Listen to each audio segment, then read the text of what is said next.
agar pembicaraan dan pemaparan ini lebih terfokus, saya akan mencoba memaparkan syariat Islam di bagian pertama sebagai aturan akidah, sebagai aturan yang mewajibkan setiap muslim untuk beriman dan percaya bahwasanya Tuhan yang menciptakan alam semesta dan yang menjamin rizki seluruh penghuninya adalah Tuhan yang esa, Tuhan yang satu, Tuhan yang tidak berbilang.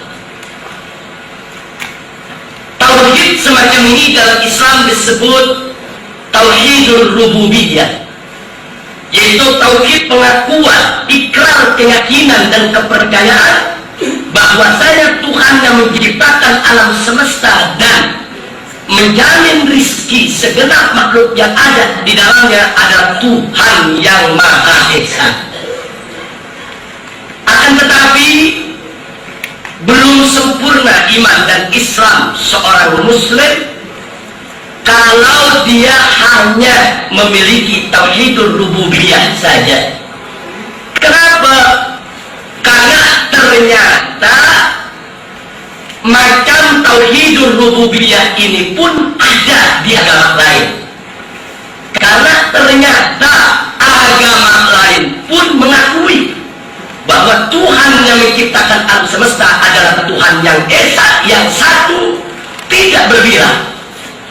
Nah, karena itu di samping tauhidul rububiyah, maka setiap muslim di dalam syariat Islam sebagai aturan akidah diwajibkan juga untuk mengimani, percaya dan mengakui dengan sepenuhnya bahwasanya Tuhan sang pencipta yang Maha Esa tadi yang diakui dalam tauhidul rububiyah adalah satu-satunya Tuhan yang berhak disembah.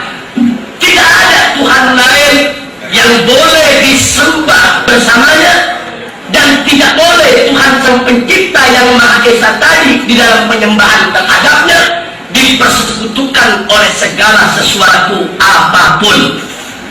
Nah, tauhid yang kedua ini dalam Islam disebut tauhidul uluhiyah. Jadi ada tauhidul rububiyah dan ada tauhidul uluhiyah. Lalu apakah dengan sedemikian rupa sudah sempurna iman Islam seorang muslim dengan memiliki kedua macam tauhid tadi? Ternyata masih belum sempurna. Kenapa? Karena ternyata di agama lain pun masih ada yang mengklaim kalau mereka juga memiliki tauhidul uluhiyah, di mana sebetulnya mereka menurut persepsi dan penafsiran mereka tetap menyembah Tuhan yang satu. Nah, karena itu di dalam ajaran Islam, untuk menyempurnakan iman Islam seorang muslim, maka dia wajib untuk meyakini dan percaya bahwasanya Tuhan sang pencipta yang esa tadi yang diyakini dalam tauhidul rububiyah, dan Tuhan yang satu-satunya Tuhan yang berhak disembah sebagaimana diyakini dalam tauhidul uluhiyah tadi adalah Tuhan yang maha mulia, yang maha suci dari segala sifat-sifat tercela, sifat-sifat hina, sifat-sifat yang tidak layak untuk dinisbahkan kepada Tuhan.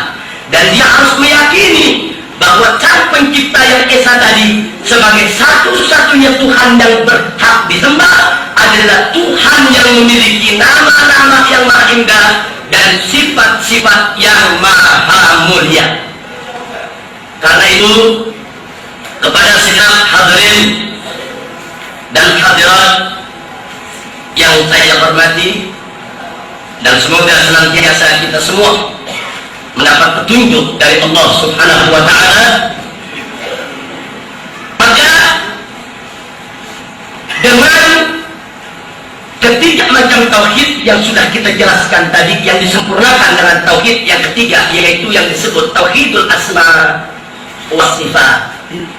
Nah, lewat tauhid ini maka setiap muslim berkeyakinan dengan sepenuhnya keyakinan bahwasanya Tuhan Sang Pencipta yang Esa sebagai satu-satunya Tuhan yang berhak disembah mustahil memiliki sifat-sifat tercela, sifat-sifat yang hina dan rendah bagi kesucian.